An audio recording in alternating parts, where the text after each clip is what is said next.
Hvala. To današnje predavanje je del daljšega projekta, in sicer umestiti boj za socialno državo in proti privatizacijam in drugim neoliberalnim politikam v kontekst marksistične teorije. Se pravi, po eni strani pripeljati marksistično teorijo tja, ki recimo v aktualnih družbenih bojih prevladujejo socialdemokratske ali pa levo-liberalne teorije, in po drugi strani je recimo neko tematiko socialne države, javnih institucij in družbene reprodukcije pripeljati noter nazaj v obzorje ali v horizont marksistične teorije, ki se pogosto izčrpa recimo samo striktno v kronikah in teoretizacijah boja na neposredni točki produkcije, se pravi nekako premostiti ta prepad. Se pravi, ko se na eni strani recimo marksizem govori o industrijskih ali pa izključno o industrijskih odnosih in pušča ali pa recimo o produkciji in pušča problem reprodukcije na drugi strani in po drugi strani, ko v obzorju teoretizacije družbene reprodukcije prevladujejo druge, po mojem mnenju, in kad bom poskušal dokazati neustrezne ali pa nezadostne teorije. Nezadostne tudi zaradi tega, ker recimo socialdemokratske kritike privatizacije, kot smo lahko videli v zadnjih letih oziroma zdaj že desetletjih, niso zmožne prebiti okvira proračunskega fatalizma, se pravi, se izčrpajo v nekih moralnih pozivih proti privatizaciji, ampak recimo tihnejo na tisti točki, kjer bi mogla recimo teorija, če ne bo politično učinkovita, pravzaprav šele spregovoriti. Se pravi, tam, kjer je glavni protiargument, da za to ni denarja, se pravi, da nam to dani proračunski okviri ne dopuščajo recimo širjenje obsega ali pa izboljšanja kvalitete ali pa povečanja dostopnosti javnih storitev. Se pravi, tam se ponavadi socialdemokratska kritika umakne, se sprijazni s tem tako imenovanim proračunskim fatalizmom in kjer bi po mojem mogla kritična teorija šele pravzaprav začeti delati. Recimo, če dam klasičen primer univerze in recimo razprav k temu primeru, s katerim sem se največ ukvarjal, se bom danes še večkrat vrnil.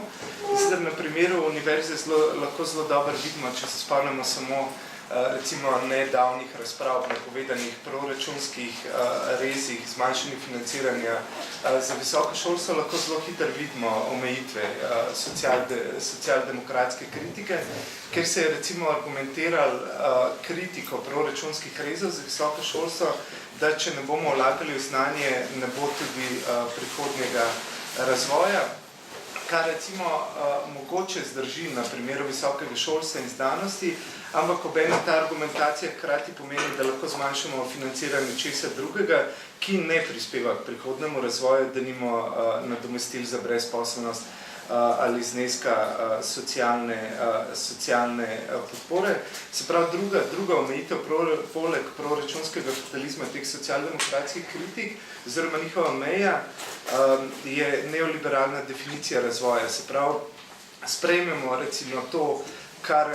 kar kapital sam zase pravi, da je temelj njegovega razvoja in potem argumentiramo, da naj ne reže sredstev za to. Se pravi, sprejmemo njegovo logiko in govorimo, naj neha samega sebe spodkopavati. Se pravi, da mu znotraj okvira recimo te ideološke logike govorimo, da je neracionalen, namesto da bi postavili neke nove kriterije ali pa okvire racionalnosti. Se pravi, proti koncu, iz tega bom izhajal, proti koncu predavanja bom pa poskusil temu nasproti postaviti, se pravi, recimo iz kritike nezadostnih ali pa korekcije nezadostnih kritik neoliberalnih ekonomskih in socialnih politik, to bo izhodišče. Temu bom pa poskušal s potom ali pa proti koncu dodati neko drugo alternativno definicijo razvoja, ki splošno sledi teoriji Michaela Lebovica in izhaja iz politične ekonomije delavskega razreda, ne kapitala. In poskušal bom, recimo to bo politična poanta tega predavanja, artikulirati tako alternativno teorijo razvoja s sedanjim političnim trenutkom, recimo s tem protestniškim ali pa vstajniškim vrenjem, ko je ves množic usmerjen predvsem proti korupciji in aroganci političnih elit. Se pravi, ta nek svoj izsek ali pa delček celotnega opusa teoretske tradicije kritike politične ekonomije bom skušal artikulirati na danes aktualna politična vprašanja. Se pravi, predvsem kar se tiče teoretske kritike in političnega delovanja. Za začetek bom narisal, najprej se bom ukvarjal s problemom družbene produkcije in družbene reprodukcije in vzajemnega odnosa med njima, tako da bom za ta namen najprej narisal neko zelo poenostavljeno verzijo kapitalistične družbe, ki jo bom potem polnil, kar ne povem, da bo postala kaj manj poenostavljena. Se pravi, če imamo ta krog na levi, bo predstavljal družbeno produkcijo in krog na desni družbeno reprodukcijo in potem jo bom počasno napolnil in poskušal nekako tudi grafično prikazati njuno medsebojno dinamiko in tudi njuna medsebojna protislovja in antagonizme. Zdaj, če kar takoj še deklariram pomanjkljivosti te enostavne sheme, poleg tega, da je pač enostavna in zaradi tega nujno redukcionistična in izključujoča, izključuje recimo vse, recimo ta krog produkcije izključuje vse, kar ni kapitalistična produkcija proper, se pravi malo obrtništvo, hobije, nekomercialne dejavnosti, medsosedsko pomoč in podobno. Se pravi, tukaj, ko bom govoril v nadaljevanju o družbeni produkciji, bom govoril o komercialnih dejavnostih, o blagovni proizvodnji namenjeni za prodajo na trgu. In medtem, ko krog družbene reprodukcije izključuje recimo domače delo oziroma gospodinjsko delo, skrb za otroke, kuhanje, pospravljanje, malo vrtnarjenje in vse podobne prakse družbene reprodukcije, ki se izvajajo recimo izven javnih institucij, ki niso socializirane, ki se izvajajo na domu ali v manjših sosedskih skupnostih. Po drugi strani se ta krog družbene reprodukcije tudi ne prekriva s tistim, kar imenujemo javni sektor, se pravi, vanj niso zajete vse javno financirane dejavnosti ali institucije, recimo izključuje tudi vojsko, policijo, politični in administrativni aparat, sodstvo in podobno. Se pravi, vse institucije, ki so sicer nujne za reprodukcijo političnega in ekonomskega sistema,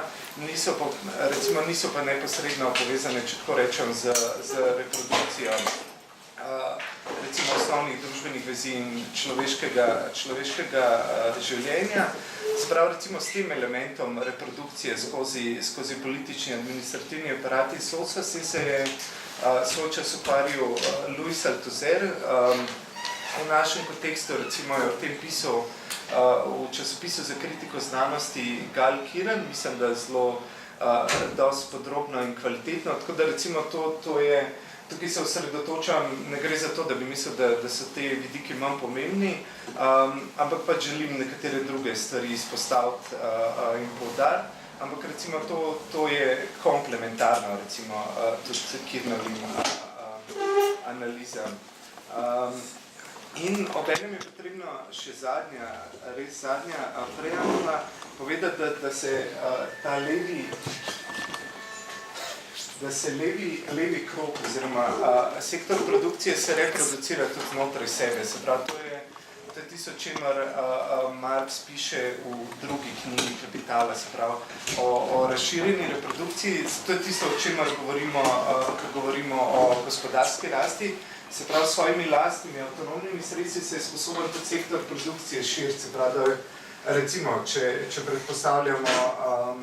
obdobje kapitalistične rasti in recesije, se pravi, se gibljajo v nekakšni spirali, z vsakega cikla postane malo večji, se pravi, če tako rečem, in zdaj vas pač prosim za potrpežljivost in razumevanje, marksistična terminologija zna biti včasih malo nerodna ali pa težko slediti, ampak recimo, ko govorimo o avtonomnem širjenju tega kroga produkcije, v bistvu govorimo o avtonomni reprodukciji produkcije. medtem, ko gre na desni strani za reprodukcijo družbenega življenja in reprodukcijo delovne sile. Se pravi, če mogoče zdaj že malo zakompliciramo to shemo, bom tukaj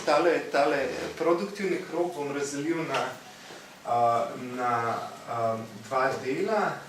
In tukaj bom S označil presežno vrednost. Se pravi, tega delim glede na tip vrednosti. Se pravi, če vse, kar se proizvaja v družbeni produkciji, ali pa lahko še tako, kar se producira v družbeni produkciji v kapitalizmu je vrednost. In to vrednost lahko razdelimo na presežno, ki jo bom označil S,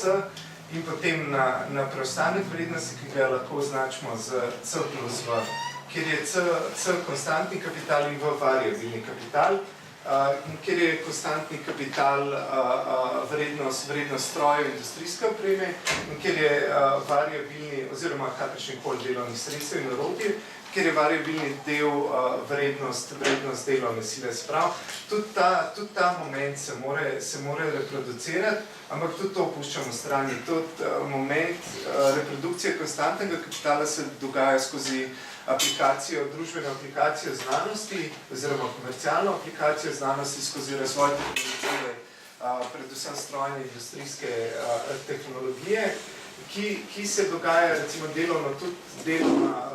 v javnem, deloma v privatnem sektorju, če govorimo o tako imenovanem in-house, oziroma znotraj,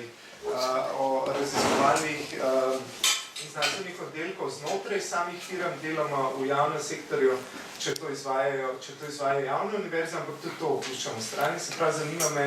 v bistvu reprodukcija tega momenta delovne sile, ki se izvaja pretežno v sektorju družbene reprodukcije, pri čemer je to zelo idealizirana in poenostavljena shema, ki predvideva vsaj za enkrat k tej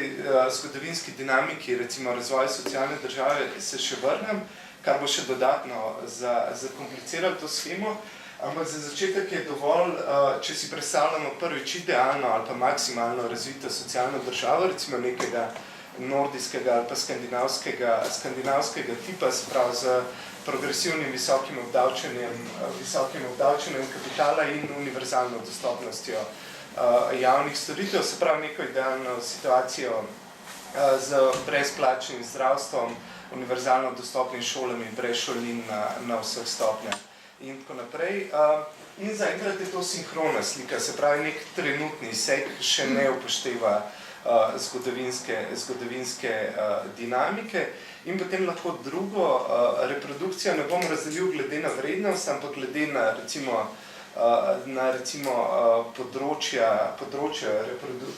različna področja družbene reprodukcije in to potem lahko razdelimo na šolstvo, zdravstvo, kulturo, pa recimo socialno skrb ali pa socialno varstvo, socialno delo, kakorkoli že to poimenujemo. In kar je pomembno, se pravi, reproducira se ta moment, variabilni del kapitala oziroma delovna sila, in po drugi strani to se financira iz dela presežne vrednosti, se pravi celota. Se pravi,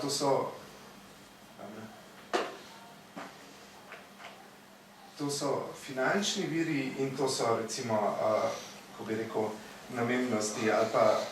družbeni namen tega. Se pravi, to del presežne vrednosti mora v kapitalizmu zagotavljati celoto, financiranje celote teh institucij, seveda pod pogojem, da so te institucije javne oziroma javno financiranje in pod pogojem, da so brezplačne, se pravi, da ne zahtevajo dodatnega financiranja v obliki šolnin, plačevanja zdravniških obiskov. Se pravi, mora biti dovoljšen del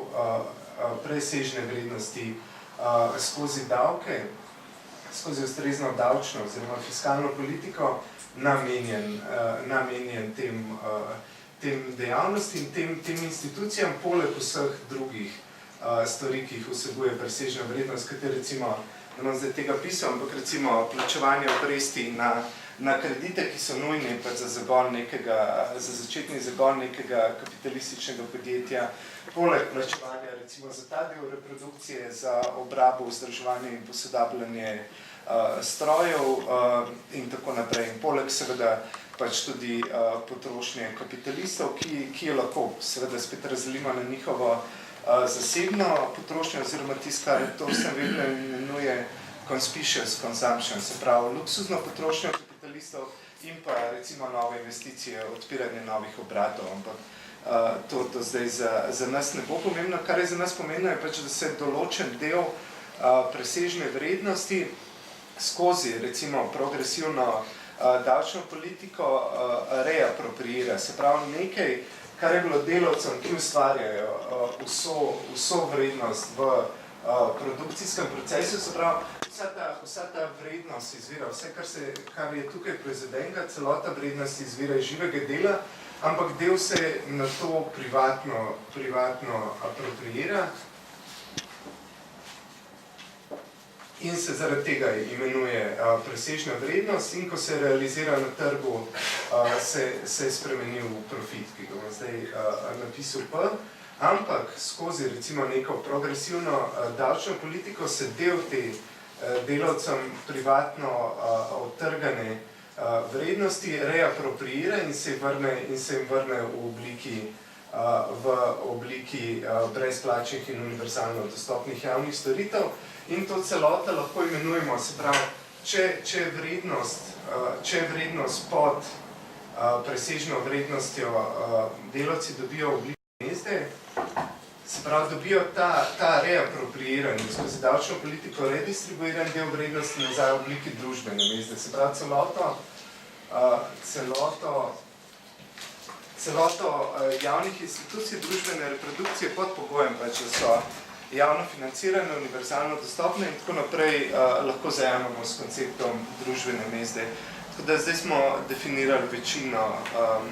osnovnih konceptov, s katerimi bom v nadaljevanju operiral. Zdaj, evo, če še res zadnja preambula, še ena stvar pomembna, ki jo puščam ob strani, kar recimo bi lahko zamajali to schemo, zato sem se odločil, da bom pustil ob strani, so recimo državna podjetja oziroma banke v državni lasti, ki so formalno seveda del javnega sektorja, ampak delujejo kot običajna kapitalistična podjetja, se pravi, iščejo profite, se obnašajo tržno, so podvržena konkurenci, tako da recimo, čeprav so formalno del javnega sektorja, so recimo po tej schemi del družbene produkcije, ne reprodukcije. Se pravi, to je še en, recimo mogoče še en razlog, zakaj raje uporabljam to mogoče nerodno, pa ne toliko običajno delitev na produkcijo pa reprodukcijo, namesto bolj uveljavljene delitve javni in zasebni sektor, ravno zaradi tega, ker pač delitev, če izhajamo samo iz virov financiranja in ne dejansko družbene funkcije različnih institucij in podjetij, potem nam cela ravno ta dinamika med produkcijo in reprodukcijo ostaja skrita. In recimo to, kar sem narisal, je že nek idealni rezultat situacije razvitega socializiranega ali pa reguliranega razvitega kapitalizma, se pravi, kjer se del reprodukcije delovne sile socializira in ga prevzamejo javne institucije.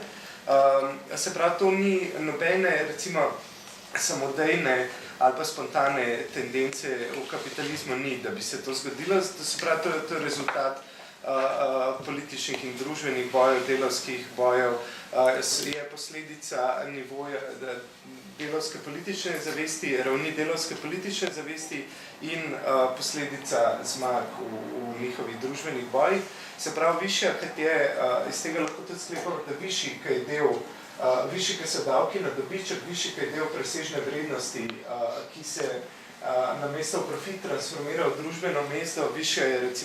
tudi moč delavskega razreda v teh družbah in njihova recimo organiziranost, da lahko svoje interese in potrebe usilijo kapitalu oziroma da kapital disciplinirajo, da jim odstopa del presežne vrednosti za njihove potrebe in ne za potrebe kapitala. Po drugi strani pa je reprodukcija delovne sile in njena socializacija, zato lahko pogojno govorimo o socialni državi kot o razrednem kompromisu tudi v interesu kapitala, se pravi, da prepusti oziroma outsourca, kot bi rekli ekonomisti ali pa ekonomski komentatorji, stroške in organizacijo reprodukcije svoje delovne sile, se pravi, da prepušča drugim, da plačuje neko fiksno vsoto oziroma procentualno, če govorimo o progresivnih davkih, in se samim kapitalistom ni treba ukvarjati s ponavadi precej dragim, nepredvidljivim procesom družbene reprodukcije, ki se izvaja v zelo kompleksnih institucijah, kot so recimo univerze, bolnišnice in podobno, s tem, da je omejitev, ki jo recimo to, da cel ta proces poteka, strukturna omejitev tega, da cel ta proces poteka znotraj kapitalističnega produkcijskega načina je ta, da se lahko delovna sila reproducira zgolj in samo kot delovna sila. Se pravi, lahko tukaj dodamo reprodukcija delovne sile kot delovne sile. Se pravi, to bo postalo važno kasneje. Zakaj zdaj to poudarjam? Zato, ker obstaja tudi možnost, da se v sektorju družbene reprodukcije dogaja kaj več kot samo reprodukcija delovne sile kot delovne sile, ampak k temu se še vrnem. Se pravi, ni pa to vsa, zdaj, če še malo zakompliciram to schemo, ni pa to vsa reprodukcija. Se pravi, v tem, če dodam neko novo barvo, v tem sektorju se ne dogaja kompletna reprodukcija, ampak se dogaja se v obeh, recimo, če dam tako s črtico, reprodukcija kot popolna reprodukcija delovne sile, ker delavci ni dovolj samo, da hodijo v šolo in v zdravstvene domove, ampak morajo tudi se oblačati, plačevati najemnino oziroma plačevati kredite za svoje stanovanja, tako da velik del družbene reprodukcije se dogaja tudi v tem polju skozi komercialno potrošnjo, se pravi, skozi potrošnjo blag, ki so proizvedena v komercialni kapitalistični dejavnosti, kot so predvsem obleke, pohištvo, hrana, pa tudi komercialna kultura, komercialni mediji. Se pravi, tudi ta delitev, če bi rekli, tukaj se dogaja materialna reprodukcija in tukaj recimo socialno-duhovna ne vzdrži popolnoma, ker imamo tudi komercialno kulturo, medije, imamo tudi komercialne šole, dodatna izobraževanja, jezikovne tečaje in tako naprej. Se pravi, ključna razlika je torej v tem in tudi ena od žarišč družbenih bojev je v tem, kakšen del družbene reprodukcije v celoti se krije iz mezde, se pravi, to se financira iz mezde, ta del delavčeve reprodukcije, medtem, ko se ta financira preko davkov skozi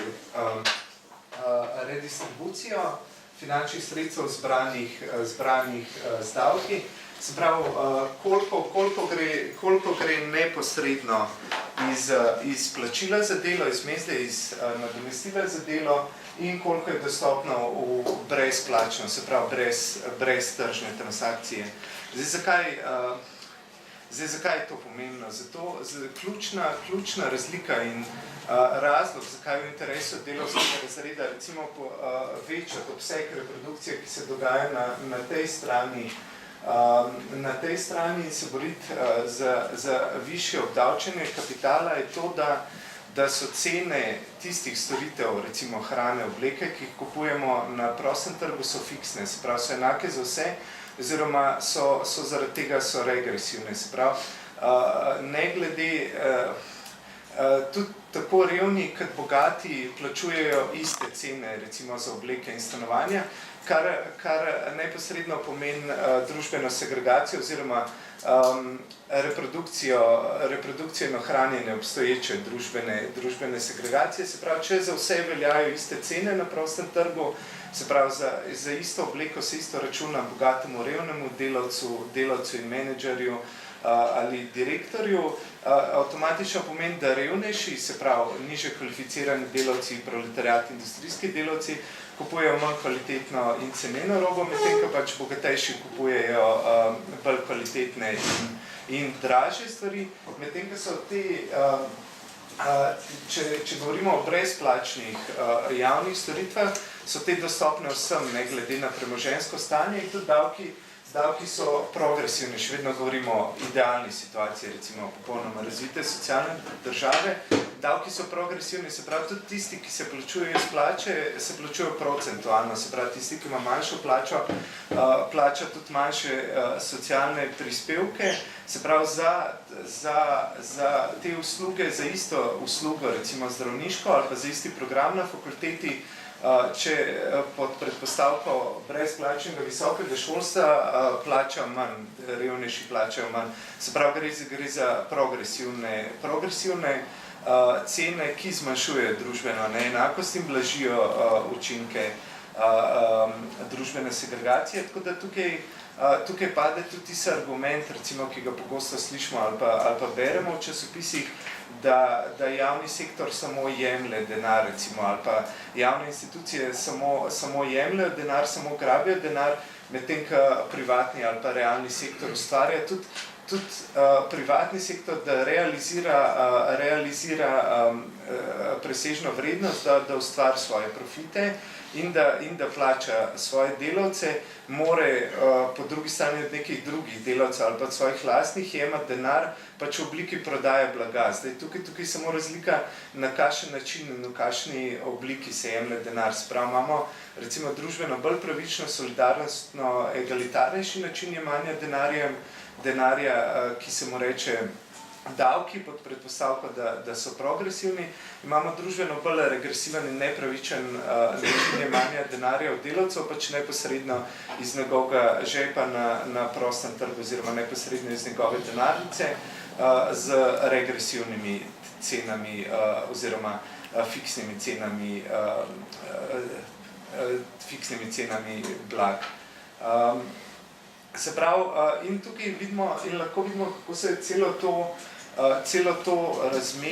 razmerje poruši, recimo tudi z primerom, o katerem se veliko razpravlja in polemizira, recimo, če uvedemo šolnine, se pravi, se cela ta logika regresivnih, progresivnih cen oziroma načina plačevanja univerzalnega dostopa se poruši in tudi če ne pride do privatizacije formalne spremembe lastništva, recimo, če šolnine uvedejo javne institucije, javne univerze oziroma katerekoli javne šole, se tako cela ta logika poruši. In težko govorimo, da so univerze, tudi če ostanejo javne, tudi če ostanejo javno financirane in tako naprej, še del družbene mezde, ker se morajo deloma kriti neposredno iz individualnih mest oziroma osebnih dohodkov delavcev. In ravno to dobijo regresivno fiksno ceno in s tem avtomatično postanejo tržno blago in uničijo univerzalni dostop, se pravi je dostop do teh storitev odvisen od premoženjskega stanja in osebnih dohodkov posameznika, ki more, namesto da bi računal na zagarantiran univerzalen dostop do neke storitev, potem preračunavati med odplačevanjem recimo kreditov, med nakupom nove garderobe in med plačanjem šolnine. In tendenca kapitala je ves čas čim več stroškov družbene reprodukcije oziroma reprodukcije delovne sile prenesti iz presežne vrednosti oziroma davkov na mesto in zmanjšati obseg družbene mezde. Se pravi, tendenca kapitala je vedno in zato mislim, da so davčna, fiskalna, proračunska politika danes ključna žarišča družbenih bojev. Tendenca je čim večji del prenesti ali recimo z uvajanjem plačljivih oziroma zmanjšanja dostopnosti recimo zdravniških, tistega, kar pokrije zdravstveno zavarovanje in tistega, kar postane samoplačništvo. Recimo, to je ena tendenca, druga je uvajanje šolnin in tako naprej. Se pravi, ali prenesti čim večji del družbene reprodukcije, se pravi, da se ta delež zmanjša in da se financira neposredno iz mezde oziroma iz tega dela vrednosti, ki je prej ostal delavcem. Se pravi, da delavec nekaj zasluži, mora to takoj nazaj plačati, namesto da bi se to plačevali iz presežne vrednosti in torej odvzemali kapitalisti. To tendenco lahko vidimo v davčni politiki Slovenije, kjer se davki na dobiček in hkrati tudi na najvišje osebne dohodke zmanjšujejo že 20 let, nedavno precej drastično. Mislim, da je bilo to kakšen teden nazaj zadnje zmanjšanje davka na dobiček. Če pa že ni mogoče neposredno prenesti iz presežne vrednosti stroškov financiranja družbene reprodukcije na mezde, pa saj posredno, s tem, da se poskuša potisniti v del, ki ga plačujejo delavci, oziroma v del, ki se odščipne del davkov, ki se odteguje od plač, ne od dobička. Se pravi, da se poskuša čim večji delež tega financiranja prenesti na socialne prispevke in čim manjši na davke propa. Recimo, to je značilnost tako imenovanega kontinentalnega ali pa korporativističnega nemškega modela socialne države, ki ga ima ali pa ga je recimo po tej neki enostavni klasifikaciji vsaj do pred kratkim imela tudi Slovenija. Se pravi, tukaj nizki, zakaj bi bila to tendenca kapitala? Zato, ker želijo, kot ugotavlja Fredrik Jensen v nekem momentu samokritike, potem, ko je večji del svoje teoretske kariere v 60-ih in 70-ih posvetil teoriji ideologije, v 80-ih ugotovi, da so stvari z neoliberalizmom, z nastopom neoliberalizma ugotovi, da je bila večina njegovih naprezanj mogoče v 80-ih za nazaj razvrednotena, se pravi, če si imel v času kompromisnega kapitalizma še zelo niansirana, zelo sofisticirana posredovanja, recimo med neko družbeno stvarnostjo in ideološkimi predstavami, postane v 80-ih odnos med ideologijo in družbeno stvarnostjo veliko bolj preprost in enostaven, če so to strni bogati hočejo nižje davke. To v 80-ih postane zelo očitno in zelo jasno izraženo in veliko manj je recimo teh posredovanj mistifikacije med neko ideološko izjavo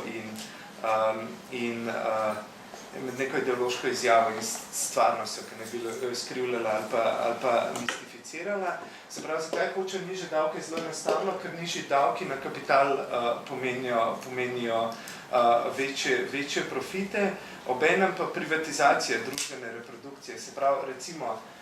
če se zmanjša davek na dobiček, to pomeni, da se zmanjša v celoti financiranje institucij družbene reprodukcije. Se pravi, ne prenašanje namesto v obliki povečanja socialnih prispevkov, ne neposredno, recimo skozi uvajanje plačljivih javnih storitev, ne more pokriti izpada, ki pride s povečanim obdavčenjem kapitala, se pravi, da se del teh institucij se mora ukiniti ali pa prodati oziroma privatizirati. Se pravi, in sam proces privatizacije ob hkratnem nižanju davkov na kapital pomeni tudi nove investicijske priložnosti. Se pravi, s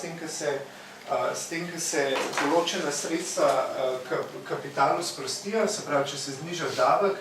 dobi, recimo, da se zato zniža, dobi tukaj neka dodatna likvidna sredstva,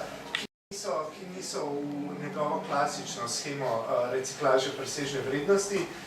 pokrite, se pravi, vključena, se pravi, če to že pokrije odplačevanje kreditov, obnovo strojev in tako naprej, so tukaj neka dodatna sredstva, ki se jih da reinvestirati in kad kažejo, recimo, raziskave po zadnjem velikem valu privatizaciji znotraj Evropske unije, pa tudi evropske periferije v 90-ih in recimo v zadnjem desetletju so ravno privatizacije prej javnih storitev infrastrukture, podjetij, finančnih institucij nudile nove investicijske priložnosti. Se pravi, imamo krati je krožna logika, pač zmanjšajo se davki in sredstva, ki zaradi tega ostanejo, presežna vrednost, ki s tem preostane na razpolago kapitalu, se takoj reciklira v recimo nakupe telekomov, že državnih, nekdaj državnih železnic, izobraževalnih institucij. In ta tendenca je bila recimo v zadnjih 25 letih v Evropi zelo vidna in očitna. Se pravi, gre, če strnem, recimo ta del tendence kapitala je, da na kakršenkoli način že reprodukcija delovne sile bremeni delavce same. Idealno je, če se financira neposredno iz mezde in če bi bili davki nični, se pravi, se išče možnosti profitabilne investicije tudi v teh sektorjih. Oziroma, na primeru univerze, če se že za trenutek spet zadržim tukaj, so ideal neoliberalizma so v bistvu neprofitne privatne univerze, ki bi se deloma financirale javno iz tistega nekaj davkov, kar je še ostane, deloma skozi šolnine, deloma pa z miloščino. Se pravi, neoliberalni ideal ni nujno, da vse javne institucije ali pa institucije družbene reprodukcije postanejo privatna profitna podjetja. Ideal je to, da namesto sistemske reapropriacije in redistribucije presežne vrednosti se kot glavno načelo družbene redistribucije presežkov uveljavlja milostna presoja posameznih kapitalizmov. Se pravi, da ni sistemske reapropriacije in redistribucije, ampak da je ta pač odvisna od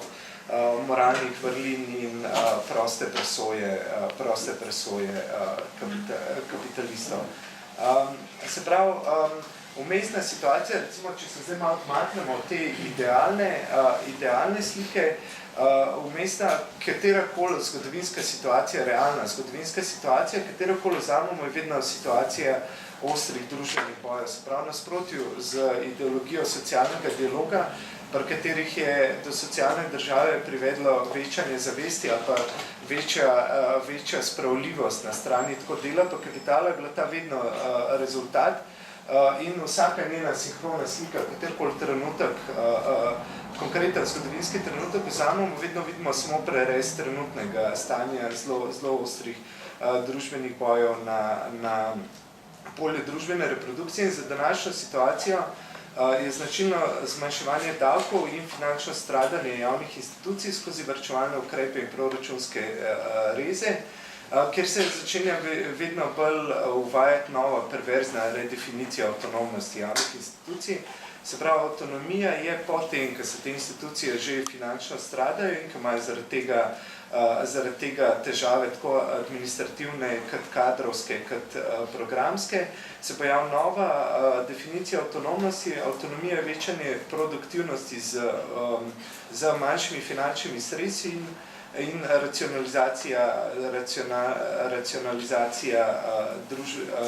racionalizacija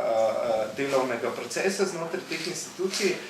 kar nas pripelje, se pravi, vprašanje produktivnosti, nas pripelje do vprašanja oziroma problematike produktivnega in neproduktivnega dela. Zdaj sem gledal kuče. Se pravi, to je recimo neka druga velika tema, ki bi rad danes obdelal. Se pravi, če smo zdaj govorili o družbeni produkciji in reprodukciji, se pravi, bom zdaj uvedel še dve nerodni marksistični sintagmi in sicer ne bom to govoril o delu kot delu posameznika, ampak recimo o procesih produkcije na splošno in sicer o produktivni in neproduktivni družbeni produkciji. Se pravi, prva stvar, ki je mogoče, če naredim korak nazaj, ki je mogoče kontraintuitivna in je tudi ena od recimo najtežjih mest za predelati, posebej na začetku, ko se srečujemo z marksistično kritiko politične ekonomije, je v bistvu ugotovitev za razliko od vseh predhodnih, pa tudi kasnejših ekonomskih teorij, s tem mislim na meščanske ekonomske teorije, da produkcija v kapitalizmu ni namenjena zadovoljanju človeških potreb, temveč maksimizaciji profitov. Se pravi, uporabna vrednost posameznih blag je le nujni stranski pojav, saj do profita ne moramo priti, če se presežna vrednost ne realizira na trgu s prodajo blag. Se pravi, morajo ta sovpadati z neko družbeno ali pa posameznikovo potrebo, to je samo nujno zlo oziroma stranski pojav. Se pravi, da nad uporabno vrednostjo dominira, prevladuje menjalna vrednost in logika profita, ki narekuje tudi notranji ustroj produkcije, se pravi, ki narekuje tudi nujnost, da se znotraj kapitalističnega sektorja proizvajajo standardizirana blaga, ki narekuje tudi nujno zvečanje produktivnosti in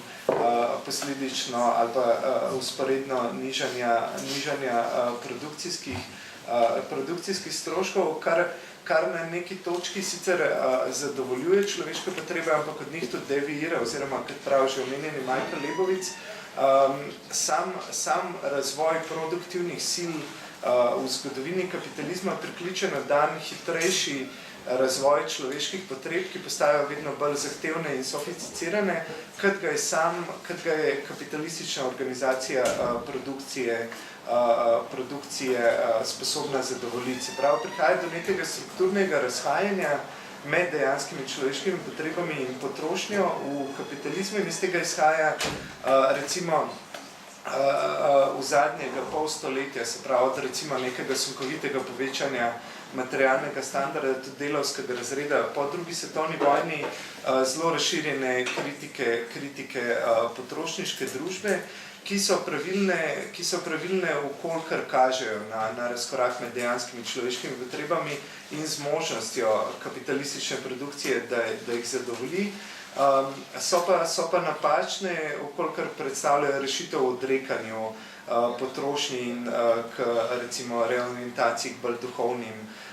bolj duhovnim vrednotam. Se pravi, rešitev za probleme potrošniške družbe ni revščina ali pa spiritualizem, ampak sprememba samega načina produkcije, da se ta sinhronizira z dejanskimi človeškimi potrebami. In če gledamo recimo na družbeno produkcijo z te perspektive, se zdijo iracionalni ravno recimo potreba po tržni medijaciji ali pa sam koncept in tudi družbeno dejstvo profita, ki narekuje produkcijo namesto dejanskih človeških potreb. A v enem kapitalizmu obstaja, se pravi, celota kapitalistične produkcije, se pravi, industrijska produkcija, komercialne storitve in tako naprej ne izčrpajo celoto družbene produkcije v kapitalizmu, oziroma saj ne celoto vseh produktivnih dejavnosti v kapitalizmu, se pravi, obstajajo tudi institucije in dejavnosti, ki neposredno zadovoljujejo dejanske človeške potrebe, in to so ravno institucije družbene reprodukcije, ki nudijo zdravljenje, izobrazbo, socialno skrb, neposredno glede na človeške potrebe. Ali pa recimo bom dal en konkreten primer. Če imamo javne železnice oziroma javni prevoz na splošno, je njegov razlog za obstoj to, da pač z neko mrežo, recimo železnic, cest, avtobusnih povezav pokrije določen nacionalni teritorij, se pravi, ne glede na to, koliko mejhna je neka vas in koliko je daleč od prometnih, recimo, bolj uporabljenih prometnih poti, se zgradi, se pravi, proga, nek priključek, se vozi tudi avtobus in vlak, medtem ko je bila izkušnja recimo vseh privatizacij železnic ni bilo malo v recimo zadnjih 20-25 letih v Evropi, da bi eden izmed prvih ukrepov ukinjanje nerentabilnih prog, se pravi, da je nek del prebivalstva, samo zato, ker nimajo dovolj velike kupne moči, se pravi, ker so bili stroški poslati vlak tja in nazaj v nekih rednih intervalih večji, kot so lahko računali na zaslužek s kartami, so to preprosto ukinili. Se pravi, družbena potreba je ostala nezadovoljena, zato ker ni bila kupna moč ljudi, ki so imeli teh potreb dovolj velika, da bi bila ta dejavnost profitabilna. Po drugi strani, če govorimo o tem, da recimo javne institucije neposredno zadovoljujejo človeške potrebe, je treba tudi paziti, da je to spet govorjenje o neki idealno tipski situaciji, ker recimo tudi konkretno, recimo, če dam pa proti primer, recimo še en konkreten primer sodobnega zdravstva oziroma medicine, ker imamo neko zelo nenavadno javno-zasebno partnerstvo, se pravi, imamo zasebno farmacevtsko industrijo po eni strani, ki je glavni supplier ali pa dobavitelj zdravstvenih domov in bolnišnic, in imamo recimo javne bolnišnice na drugi strani, ampak imamo ogromno neformalnega in formalnega lobiranja strani farmacevtske industrije, da se čedalje večji del zdravljenja prenese iz zdravnikovega ukvarjanja z bolnikov, nekega osebnega stika, medčloveške terapije, če tako rečem, na sama zdravila, tablete, injekcije in tako naprej, ker to omogoča večji zaslužek. Se pravi, zasebnim farmacevtskim družbam, ki po drugi strani lahko računajo na neelastično oziroma fiksno visoko povpraševanje v javnih bolnišnicah in zdravstvenih domovih. Se pravi, imamo situacijo v zdravstvu, kjer glavno, ali pa saj v velikih delih zdravstva, ali pa recimo, kjer je zdravstvo bolj pod vplivom farmacevtske industrije, imamo situacijo, ker tudi če javno ne odgovarja dejanskim človeškim potrebam, ampak posredno recimo izvršuje voljo zasebnih farmacevtskih družb, ki iščejo profite skozi odvod, skozi javne institucije, ampak javno-zasebnim partnerstvom in problemom povezani z njimi se še vrnem. Ampak recimo, če spet vzamemo, recimo, da si je lažje predstavljati, da javne institucije družbene reprodukcije neposredno zadovoljujejo človeške potrebe brez posredovanja trga, blagovne forme in tako naprej. Je z perspektive delavskega razreda javni sektor zato produktiven, se producira uporabne vrednosti zanje, medtem ko je stališča kapitala javni sektor neproduktiven, se ne producira nove oziroma presežne vrednosti. Se pravi, lahko vidimo, da to definicija, medtem ko recimo, če berete v časopisih ali pa poslušate politike, kako govorijo, da je javni sektor neproduktiven, pač treba vedeti, da je neproduktiven stališče kapitala. Se pravi, da neproduktiven pomeni samo, da ne producira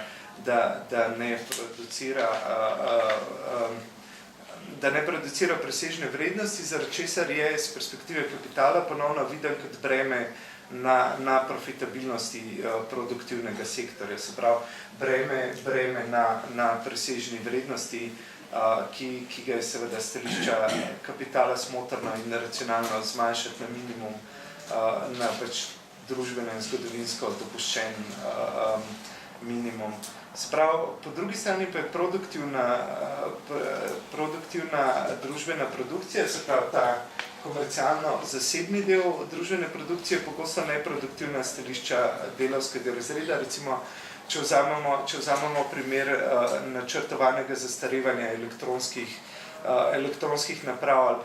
pa gospodinjskih aparatov, ki so narejeni tako, da se pokvarijo v trenutku, recimo laptopi, televizorji, telefoni, v trenutku, ko se jim izteče garancija, kar je ponavadi sinhronizirano tudi s tem, ko na trg pride nov model. Se pravi, recimo ta nuja, da kupujemo, da obnovimo, da ponovno kupimo vse elektronske aparate, čeprav se novi modeli minimalno razlikujejo od drugih vsako leto ali dve, je predstavlja precejšen finančen stres stališča delavskega razreda in je popolnoma neproduktivna, recimo, če si predstavljamo alternativno družbeno ureditev, kjer bi preprosto stare modele,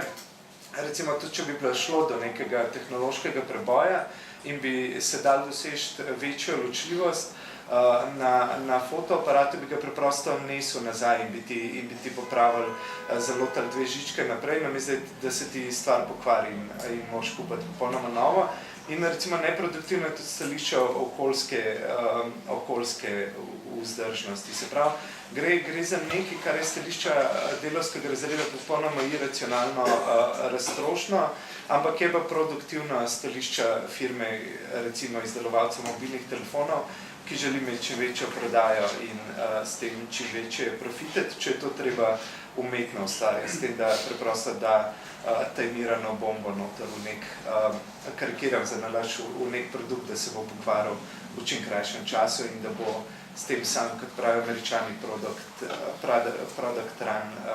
čim krajši. Se pravi, produktivnost je, če stanemo v razredni družbi, vedno odvisna od perspektive in samo dokler spontano prevzemamo perspektivo kapitala, je javni sektor zares neproduktiven, se ne producira presežne vrednosti, se pravi z izjemo kapitalističnih podjetij v državni lasti. Se pravi, lahko govorimo o produktivni in neproduktivni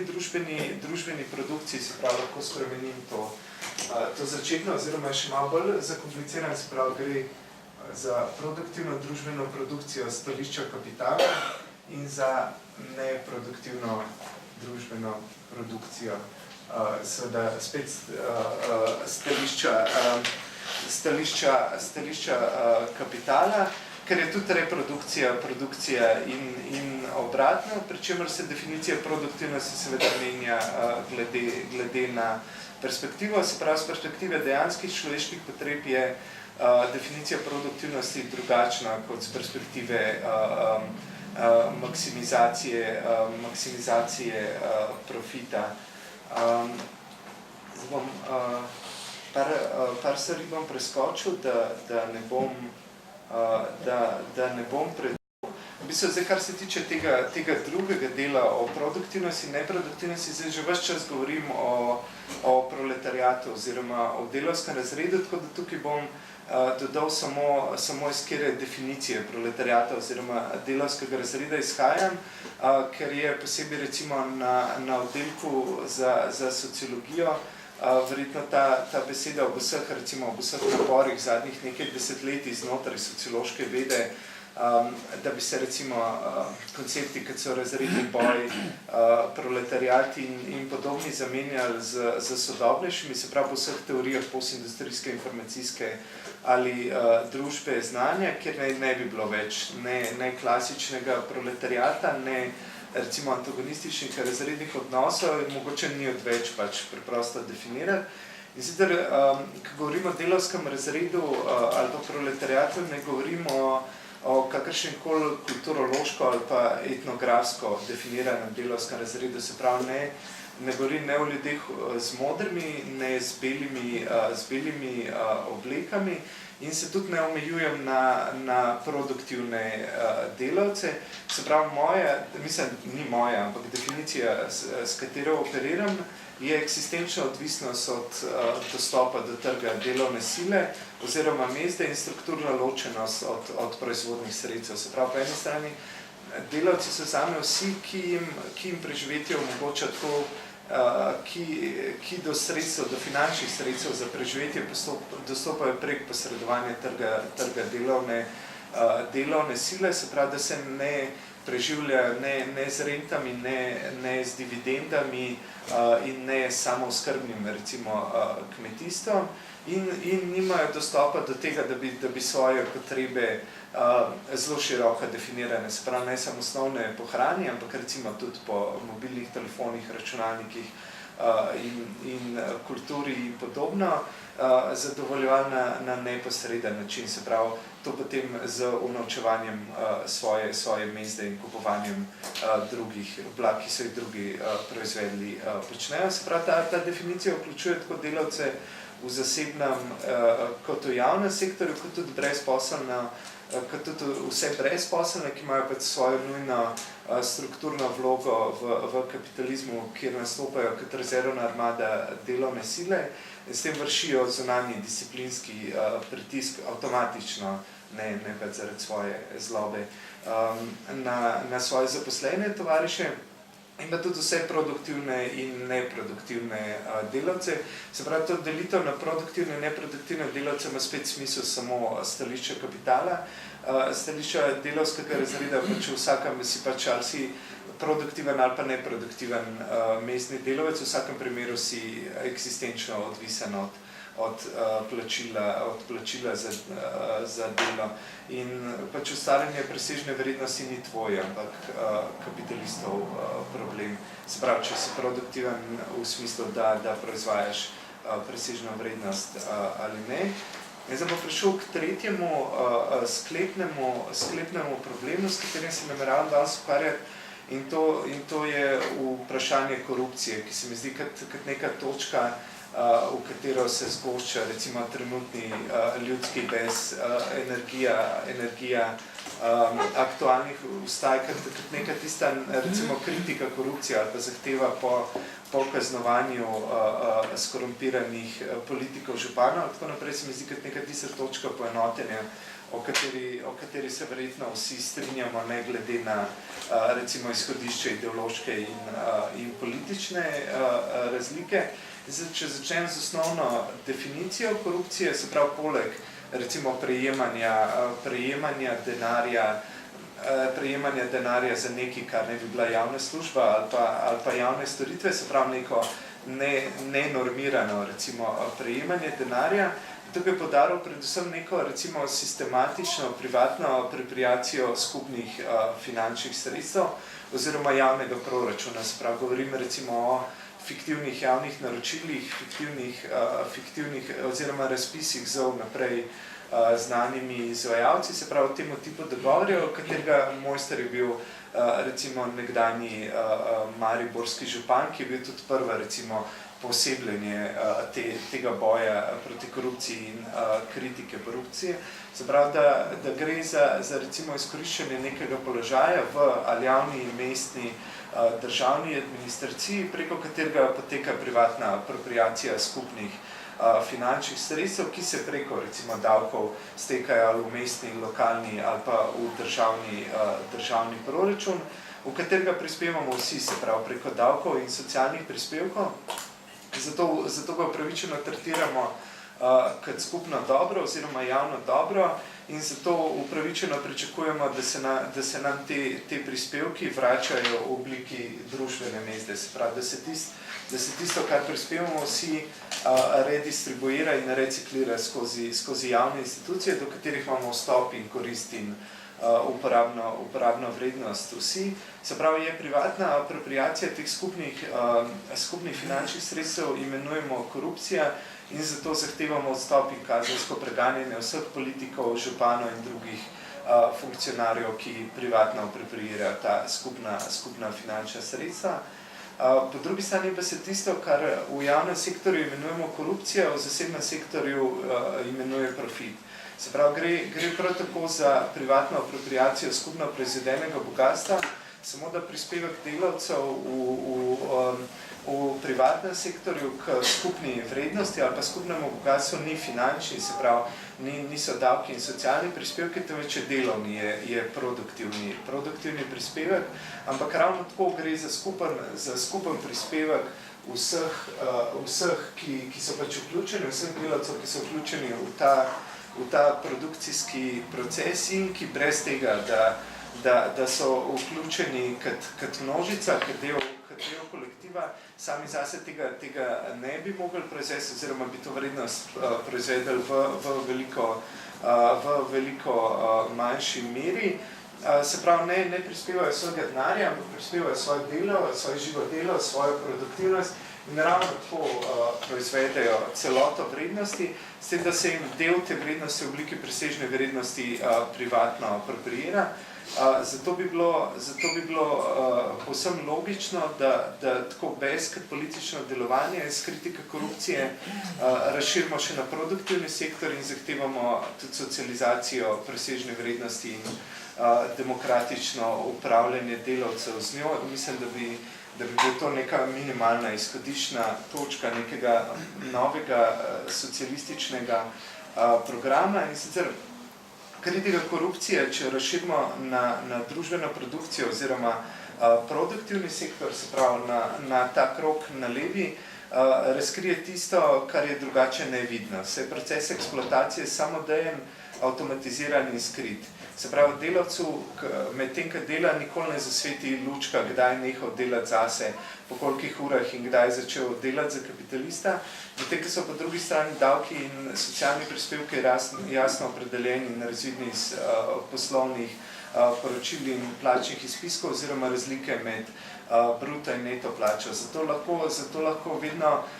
točno vidimo in točno določimo, tako podjetnik kot delavec lahko točno vidite, kjer delež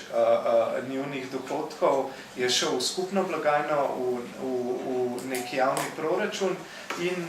recimo zato lahko tudi zahtevamo, oziroma zato imamo občutek tudi politične legitimnosti in upravičenosti, da zahtevamo, da se ta skupno zbrani zneski tudi vračajo na nek solidaren, progresiven način vsem, ki so jih zbrali, medtem ko po drugi strani tega pri eksploataciji ne vidimo, ker je nevidna, ni zabeleženo, kakšen procent je, ni kvantificirano in tudi na nobenem listu ni sprintano, kakšen del je delavcev privatno apropriiran v procesu produkcije. Se pravi, imamo dve možnosti. Ali smo pri kritiki korupcije dosledni in jo razširimo na vsa področja družbene produkcije in jo s tem politiziramo, se pravi, da jo eksplicitno politiziramo, v smislu, da nasprotujemo vsaki privatni apropriaciji skupno proizvedenega družbenega bogatstva, ne glede na to, ali so bili te prispevki finančni v obliki davkov ali pa če delovni v obliki lastne delovne sile in produktivnosti, se pravi, jo razširimo iz te zdajšnje legalistične perspektive, kjer se poudarja samo spoštovanje zakonov in da naj zakoni veljajo za vse, se pravi, z teh protopolitičnih ali pa predpolitičnih pozivov k spoštovanju pravne države ali pa k ureditvi pravne države. In druga možnost, po mojem mnenju, slabša je pa, da ostanemo zgolj pri strogo legalistični problematiki delovanja v skladu z zakoni in ostanemo nemočni v trenutku, ko bo tudi korupcija v javnem sektorju povsem legalizirana na način javno-zasebnih partnerstv, ko torej niti privatna apropriacija skupnega, niti v javnem sektorju ne bo več kršila zakonov. Hvala.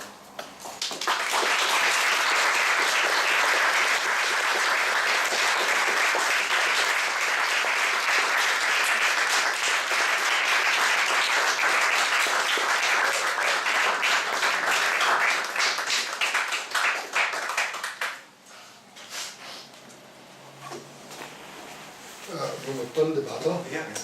No, debata je odprta.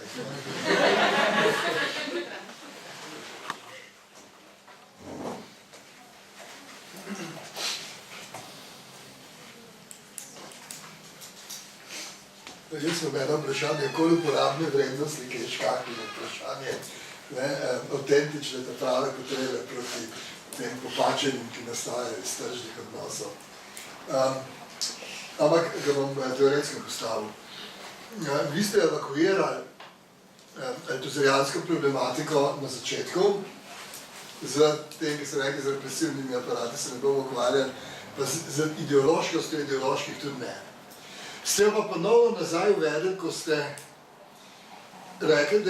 da gre za reprodukcijo delovne sile kot delovne sile,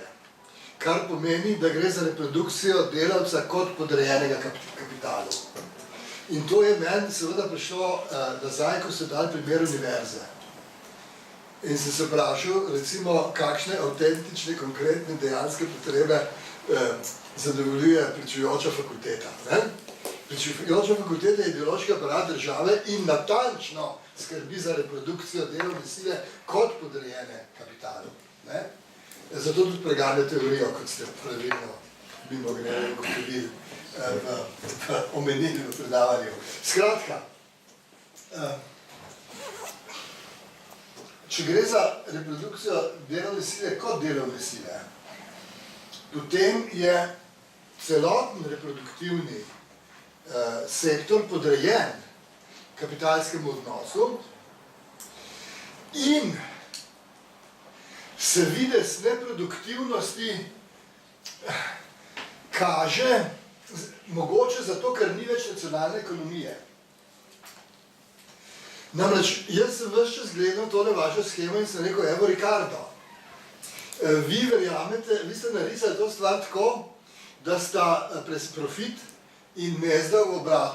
obratno sorazmernem odnosu. Če grejo mezde gor, grejo profiti dol, če grejo profiti gor, grejo mezde dol. To je samo en od možnih primerov. Ricardo misli, da je to edini. Ne? Je pa dejansko res trenutno v Evropski uniji, ker je zabetonirana Evropska centralna banka, ne v Evropski uniji, v Eurozoni. V Eurozoni je pa res edini manevrski prostor, ki ostane kapitalu zniževanje mest. In jaz mislim, da tale slika ni samo stališča kapitala, ampak je slika, ki jo dobite s stališča gezamt kapitala kot globalnega kapitala, ki nima več nacionalnih sidrišč, ki je pač prosto se giblje. Da pa je treba potem, da je zato reprodukcija delovne sile za ta kapital strošek, ker je to nekaj, s čimer se naj zdaj bavijo lokalne oblasti, kar učinkovito delajo trenutno pri nas. A lahko to komentirate? Ja, zdaj, najprej, kar se tiče dejanskih potreb, so zgodovinske, mislim, niso predzgodovinske potrebe, ki ne bi jih izkrivljala potrošniška družba, ampak je pa njihov razvoj divergenten z razvojem same blagovnega načina njihovega zadovoljevanja.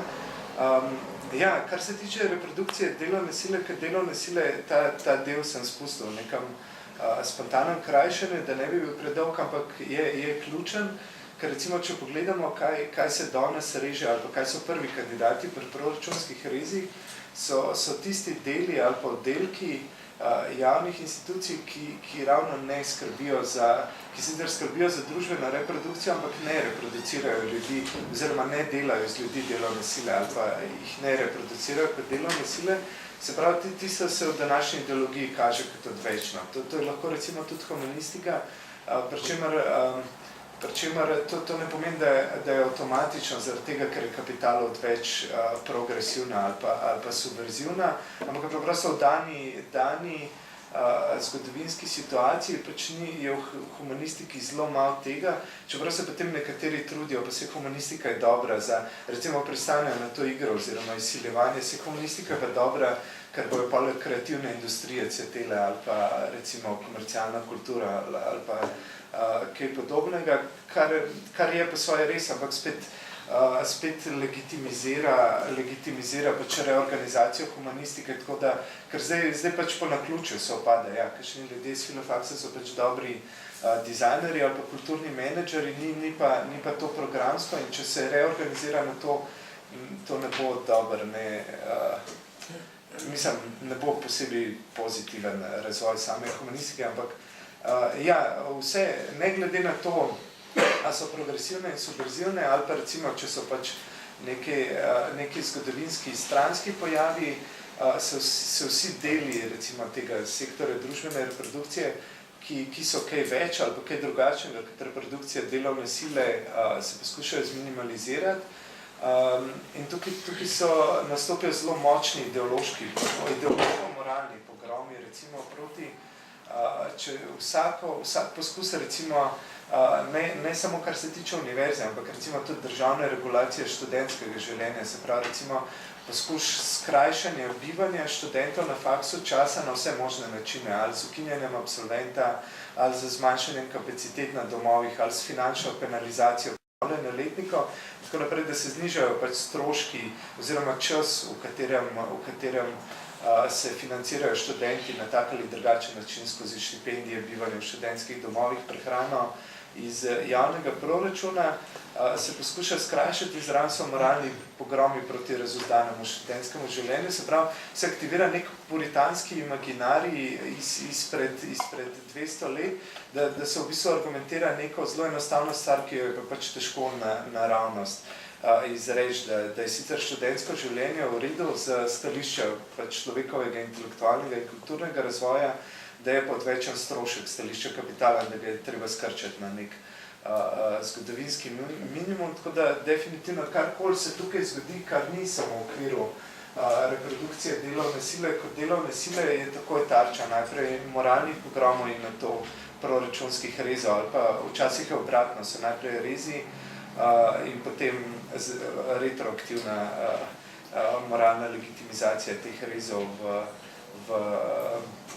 množičnih. Kar se tiče podrejenosti in sekundarnosti, to sem tudi spustil, ampak je bila ena ključnih poant, da ja, problem je v kapitalistični družbi, ker taki je reprodukcija vedno podrejena produkciji, tako kot je zadovoljanje potreb podrejeno maksimizaciji profitov, tako da proračunski fatalizem, ki sem ga omenil na začetku, je po eni strani ideološka taktika vladajočih, po drugi strani pa dejansko obseg presežne vrednosti ustvarjen na nekem nacionalnem teritoriju dejansko določa maksimalen obseg, recimo tudi razvoja in širjenja socialne države, tako da je možno pač problematiko socialne države dejansko reševati v okviru kapitalizma samo do neke določene meje in tako, ko pride do recesije, je odgovor kapitalistov seveda, da je treba, oziroma njihovih zastopnikov v parlamentu in vladi, seveda, da je treba krčati socialne institucije, da je treba zmanjšati financiranje in zapirati, privatizirati, kakorkoli že. Se pravi, in tudi če še tako, recimo, socialdemokratsko argumentiramo, če pa se zaprli šole in bolnišnice bodo ljudje bolani in neumni, ampak to je še vedno, mislim, kapitalisti niso neumni, oni se zavedajo, da to za njih ni dobro, ampak še slabše od tega, da so delavci neizobraženi in bolni, je padanje profitov. Tako da, ko se je treba odločiti med tem, je pač, zato tudi kapitalisti pravijo, da smo v istem čovnu, pa da vsi trpimo, pač ljudje neposredno trpijo, recimo s tem, da se jim zmanjšujejo pokojnine, da nimajo dostopa do zdravstvenih storitev in tako naprej. Kapitalisti posredno trpijo, ker zaradi tega pada produktivnost, ampak pač v imenu recesije pač se s tem treba sprijazniti, saj dokler živimo v kapitalizmu, se pravi, delno je veliko tukaj ideološkega zastraševanja, recimo, kot to zvezi Slovenijo z javnim dolgom, ki niti približno ni tako ogromno, ker ga prikazuje delno, gre pa tudi za objektivne omejitve samega kapitalističnega produkcijskega načina in to je lahko razlog pač za resignacijo, kot pri socialdemokratih, lahko pa to poanto tudi obrnemo in če rečemo, da sam ta produkcijski način nikoli ne bo omogočal polnega zadovoljevanja ne posameznih, ne družbenih potreb, da bo vedno odvisen od teh nihajočih ciklov, da bo vedno padel v recesije in da bo v vsaki recesiji pač ljudi odpuščal in jim uničeval življenje, preprečeval dostop do osnovnih socialnih storitev in ga s tem delegitimiziramo. Kar se tiče sheme med veselom in profiti, ja, to je bila za nalaž poenostavljena. Mislim, da za te namene zdrži. Seveda ne gre, mislim, načeloma velja v nekem omejenem prostoru, pač da je višina profitov obratno sorazmerno z višino mest. Lahko pa seveda dodatno kompliciramo to shemo, recimo tukaj sem za nalaž pustil ob strani problem produktivnosti, ki je eden od ključnih momentov dinamike. V bistvu niti nisem hotel implicirati, da gre za to enostavno drsenje, ampak pa sem preprosto, da je del vrednosti presežna vrednost. To je bilo za te namene, mislim, da dovolj. Se pa seveda stvari zakomplicirajo z vsem,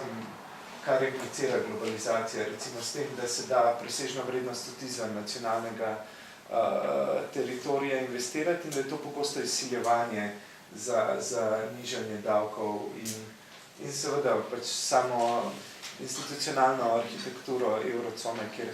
dejansko stroški delovne sile ostanejo edina prilagoditvena spremenljivka, ko ni ne suverene monetarne, in kaj fiskalna politika vedno bolj tudi domenja, ali pa saj pod neposrednim nadzorom Evropske komisije. Jaz imam eno pripombo, pa eno vprašanje. Ena pripomba se tiče tega potreb. Ker se mi zdi vprašanje, ki ga je Rasko postavil, se mi zdi ustrezno, medtem ko ima odgovor, da so potrebe zgodovinsko proizvedene, ne zadovolji, seveda se s tem strinjam. Meni se zdi, da je mogoče samo to shemo bolj produktivno uporabiti na ta način, da se tudi za potrebe reče, te desne strani reprodukcije, da z te strani leve niti ne more biti zagledane kot potrebe. Se pravi, da je šele prenegacion in kot tiste potrebe, ki jih na tej strani privatne produkcije ni mogoče zadovoljiti, ali pa ki se kaže kot, ne vem, nek stan družbeni manko, ali pa, ne vem, okoljska škoda. Se lahko pravzaprav, to hočem reči, da smo še nekoliko ujetniki tega, da bi potreba ne ustrezala neki lastnosti, skratka, uporabna vrednost materialnega predmeta, zaradi tega mora biti potreba artikulirana kot predmetne lastnosti. Mislim, da se moramo tega radikalno znebiti in da to pristop mogoče, da začnemo to misliti. To se mi zdi zelo vredno. Zanima me pa tole. Mislim, da je vendarle ta schema postavljena že zaradi tega, ker je proračunska, strani, bi rekel, na ravni posamezne države. In da seveda tisti hip, ko se vprašamo, kako stopa odplačevanje dolgov tukaj noter, se stvari lahko zakomplicirajo na različne načine. Pa me zanima, kako bi se tega vprašanja lotil. Se razumeva, na kakšen način se schema zakomplicira z dejstvom, da se pravzaprav na desni strani sredstva za reprodukcijo znižujejo zaradi, pazimo, zaradi odliva iz proračuna, zaradi plačevanja dolgov, kam? V nek drug sistem, ki deluje natančno tako kot ta in kjer lahko v državah upnicah, naprimer bančni kapital, ki je upniški kapital, se stališča, ne vem, proračuna Slovenije, financira šolstvo, zdravstvo, kulturo in socialno skrbstvo v drugačnih, bi rekel, na drugačen način in bolj radodarno, kot v perifernih državah, kar ima seveda celo vrsto političnih posledic. Prva, glavna med njimi, po mojem, jo moramo interpretirati kot razvijanje solidarnosti med delavskimi razredami. Ja, mislim, kar se tiče potrebe njihovega zadovoljanja, mislim, da lahko to razliko zelo dobro vidimo ali če primerjamo. Mislim, zdaj, ker smo več priče zgodovinskega procesa privatizacije, recimo javnih institucij, nekaterih javnih storitev, lahko to zelo dobro vidimo, če primerjamo. Mislim, ima to vsaj eno pozitivno plat, da smo priče tega, ker lahko zelo dobro vidimo to prej in potem razliko. Poleg recimo samega ukinjanja nerentabilnih železniških prog, ki sem ga že omenil, recimo tudi spremembo v samih teh storitvah, se pravi, kako so organizirane in v bistvu kako se konzumirajo, kako se trošijo stališča nekoga, ki pride v recimo privatni zdravstveni dom ali pa privatna šola, lahko ima tendenca, recimo v Ameriki, v Veliki Britaniji, kjer je šla komercializacija šolstva najdlje, se pravi ne samo visokega, ampak tudi srednjega in se čedalje bolj širna na vsa področja šolanja je, da se recimo izdelujejo samo v nekaterih centrih učni programi, recimo, da ni več en profesor, ena teorija ali pa ena skupina profesorjev ali pa raziskovalcev, ena teoretska šola, ampak so samo v nekaterih privilegiranih centrih, medtem ko ostali dobivajo po internetu prosojnice in potem v bistvu samo te slajde, v bistvu ne dajo nobenega produktivnega dodatka k teoretskemu ali pa intelektualnemu ali pa raziskovalnemu ali pa razvoju znanosti, ampak preprosto samo se najema nizko kvalificirane kadre oziroma nižje usposobljene in cenejše, da neke tuje, vsi na isti standardiziran način, imajo neko minimalne retorične in pedagoške veščine in tukaj lahko vidimo drastičen padec kvalitete in recimo kako še vedno ljudje, ki pridejo iz takih šol, še vedno so nekako šolani, ampak lahko drastično vidimo med tem, kako intelektualno človeštvo nasplošno napreduje in kakšni so apetiti, ne samo apetiti, ampak tudi sposobnost absorpcije, recimo, znanja, recimo to, da danes en srednje šolce, recimo, lahko že, ali pa recimo maturant, ali pa recimo študent, lahko absorbira znanje matematike, ki je bila recimo pred 100 leti, ali pa katerekoli vede, še popolni cutting edge, recimo nekih, kar se tiče teorij samih matematičnih operacij. Po drugi strani imamo ravno skozi standardizacijo, prilagajanje trgom, notranjo racionalizacijo, imamo zmanjšanje kapacitete, recimo teh institucij za zadovoljevanje teh potreb. Tukaj mislim, da to zelo dobro ilustrira, ali pa recimo pristop tudi v privatiziranem ali pa komercialnem zdravstvu, kjer je čedalje manj, recimo, ker se vedno več prenaša na tako imenovano e-zdravstvo, ker imamo pa standardiziran neko bazo podatkov, standardiziranimi simptomi, med katerimi poklikamo in potem nam priporočijo tableto in samo v nekih hudih primerih dejansko dobimo oseben stik. Recimo, če to primerjamo z dejanskim razvojem človeškega dojemanja zdravja, ki ni več samo to, da nekako, kakor toliko fizično in psihično funkcioniraš, ampak je veliko več, to vključuje nek, recimo, splošen psihičen in fizičen človeški razvoj in napredovanje. Zdaj, kar se tiče mednarodnih odnosov in odplačevanja dolgov, mislim, da bi to mogel potem grafično prikazati, tako da bi risal pač različne, da bi več teh krogcev narisati to nekih, več teh dvojnih krogov, ki bi pač predstavljali različne države, njihove proračune in njihove javne in zasebne sektore. Ampak definitivno eden izmed momentov, ki jih nisem omenil, pa je zelo pomemben, je ravno to, v kakšni meri recimo ob vsaki krizi, kljub vsej recimo laissez-faire propagandi, ravno zasebni kapitalistični ali pa realni sektor pokaže, da ni zmožen avtonomne reprodukcije. Ker recimo že od Adama Smitha ali pa še prej je bila glavna teza ekonomskega liberalizma to, da se morajo ljudje, ne samo država, ampak kdorkoli nehati vmešavati pač v delovanje trgovcev, obrtnikov in industrialcev, se pravi, da oni najboljš vodijo svoje zadeve, ampak recimo ta zadnja kriza, mogoče še posebej s temi ogromnimi paketi reševanja bank, ki presegajo recimo tudi vso nacionalizacijo po zneskih, saj, ki je bila izvedena v času Sovjetske zveze ali pa celega vzhodnega bloka, se je pokazalo, da to nikakor ne drži, se pravi, da sam zasebni sektor ni zmožen avtonomne reprodukcije in da mora v krizah računati na pomoč države, kar seveda posledično že sam dejstvo ali pa dejanje bailouta spravi v težave oziroma proračun in kar se lahko rešuje ali s povečanim zadolževanjem ali pa s krčenjem javnega sektorja ali pa obojem naenkrat. In ponavadi je bila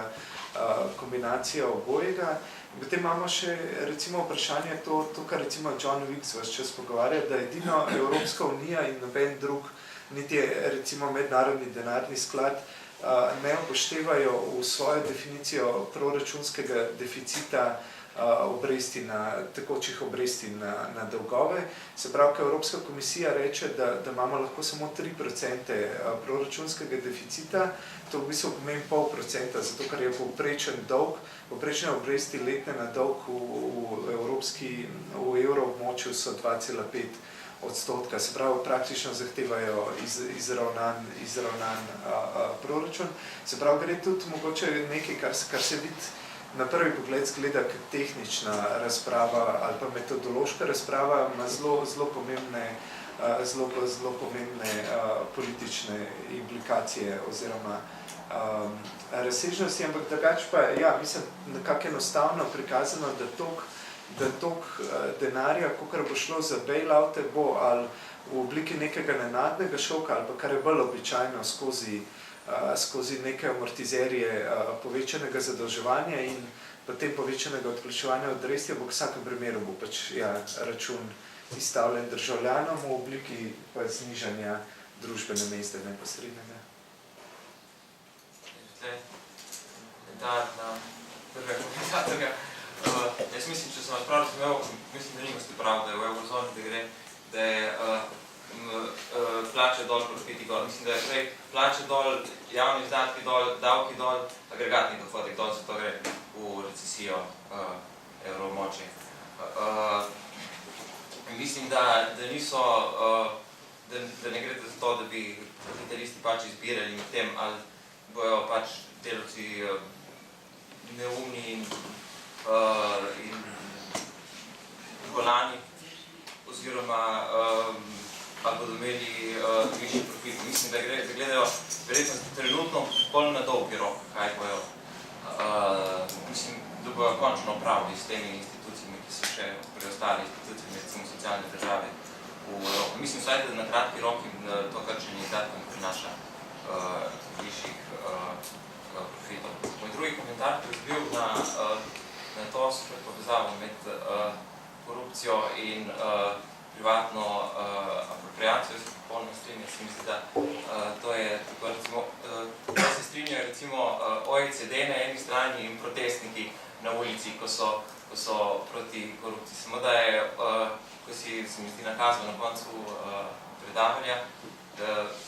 v bistvu je rešitev OECD-ja to, da se legalizira to korupcijo, se pravi, da se privatizira še vse, kar je stalo, potem nima pač več korupcije, ki vsak dobro skrbi za svojo lastnino in vsak pobere legitimno, legalno, ne to, kar ima. To je bilo samo ta dva komentarja. Ja, mislim, se strinjam. Mislim, tukaj treba biti, kar se tiče korupcije, treba biti pazljiv, da ne obsodimo, recimo, kot se v 90-ih dogajalo, da je sam ta kriminalni eksces prvotne akumulacije zakril recimo to tiho prisilo običajne kapitalistične akumulacije. Se pravi, da so zaradi same ekscesnosti, recimo tajkunskih prevzemov, divje privatizacije in tako naprej, zaradi raznih finančnih iger in posledičnih kolapsov, je recimo običajno delovanje kapitalizma ostalo netematizirano ali pa se celo v nekem ideološkem obratu ravno obsodba ekscesov te divje kavbojske privatizacije uporabljala kot ideološko sredstvo za legitimizacijo tistega dobrega kapitalizma. Treba je staviti tajkune, zato bojo prišli razsodni, dobri menedžeri po možnosti iz Nemčije. To je bila zgodba 90-ih. Podobno je treba paziti zdaj, da pač na mesto recimo Jankovića ne pride nazaj Danica Simšič in lepo mirno, vljudno in strpno in po vseh predpisih pač legalizira korupcijo v obliki javno-zasebnega partnerstva in noben zakon ni prekršen in recimo, ja, dejansko je bila tudi to, recimo, kar so opozarjali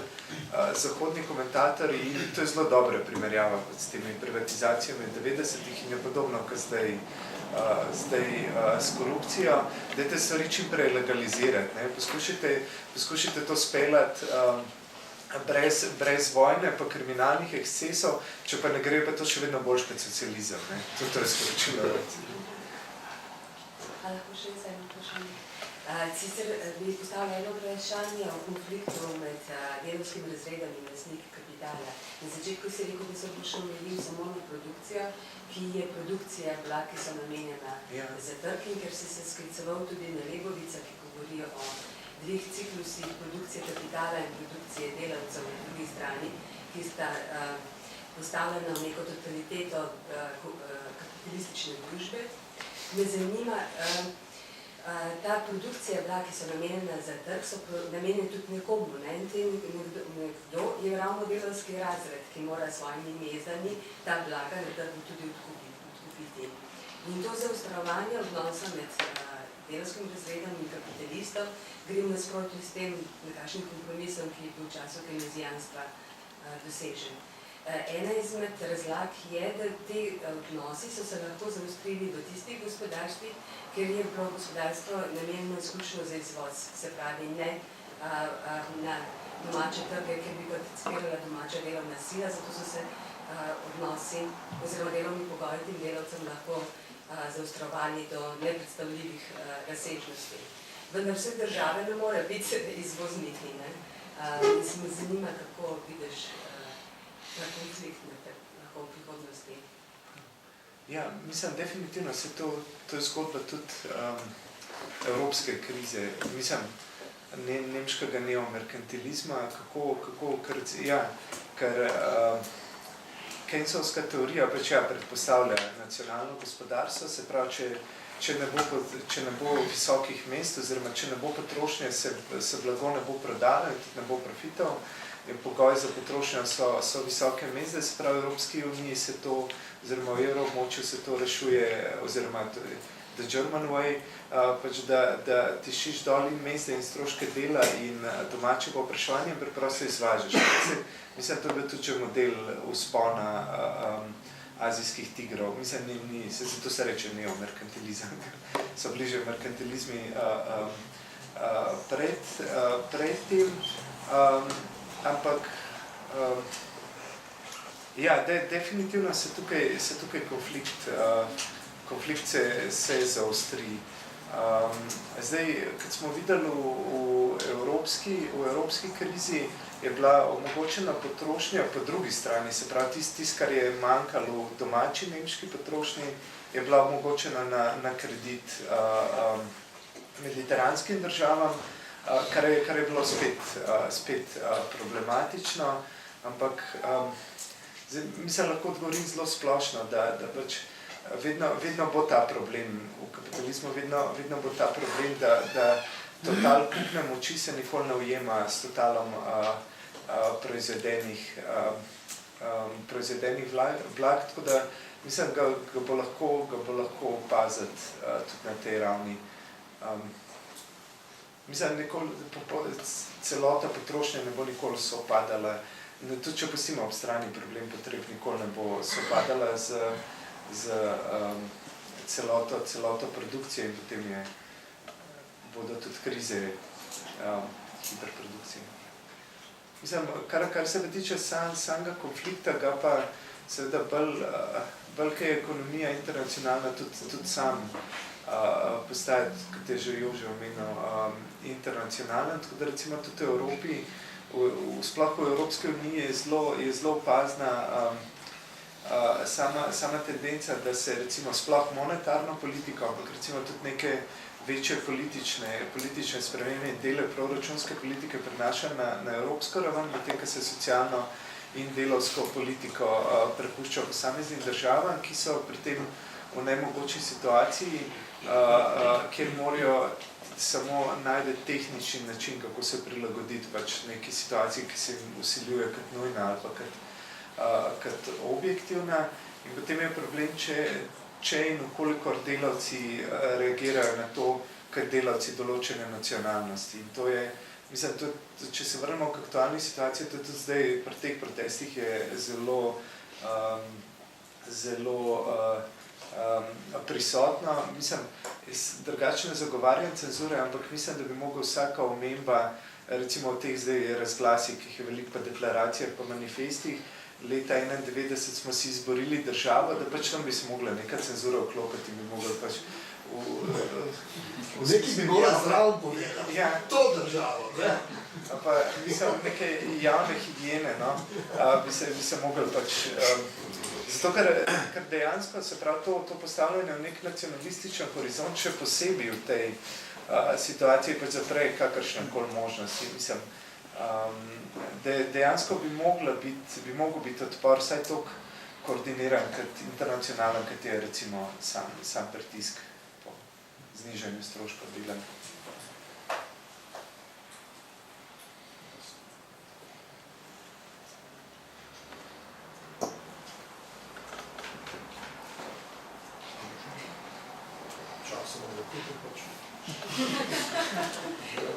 Sem si zrak smo podihali. Še pa ura. Niste še odmanj? Ne. A je vidi, da je 41.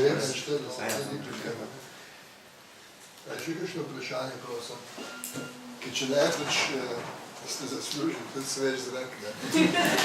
Se zahvaljujem predavatelju in tudi potrpežljivo poslušalstvu in hvala za